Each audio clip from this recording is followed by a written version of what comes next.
దేవుడు ఒక వ్యక్తి గురించి సాక్ష్యం ఇస్తున్నాడు ప్రియ దేవుని బిడ్డలారా. ఎవరంటే మోషే.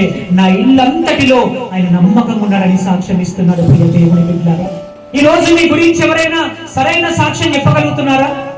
ఇతరుల దగ్గర నుంచి మంచి సాక్ష్యాన్ని పొందుకునే వ్యక్తిగా నువ్వు ఉన్నావా? నీ భర్త దగ్గర నువ్వు మంచి సాక్ష్యం కలిగి ఉండాలి. నీ భార్య దగ్గర నువ్వు మంచి సాక్ష్యం కలిగి ఉండాలి. నువ్వు పనిచేస్తున్నటువంటి ఉద్యోగ జీవితంలో నువ్వు నమ్మకం కలిగి ఉండాలి. దేవుని మందిరంలో దేవుని సేవకుల దగ్గర దేవుని దగ్గర నువ్వు నమ్మకం కలిగి ఉండాలి. ఈ రోజు నమ్మకం లేకనే నీ జీవితంలో నష్టాలు కొని తెచ్చుకుంటున్నావు. నమ్మకత్వం కోల్పోవడం ద్వారానే ఆశీర్వాదాలు నీ జీవితంలోకి రావట్లేదు. దరిద్రత, పేదరికము, గొడవలు, కుటుంబంలో కొట్లాటలు, నిలబడలేని పరిస్థితి కారణం ఏంటంటే నువ్వు నమ్మకంగా దేవుని దగ్గర లేవు. ఈ రోజు ప్రభు నీతో మాట్లాడుతున్నాడు సూటిగా.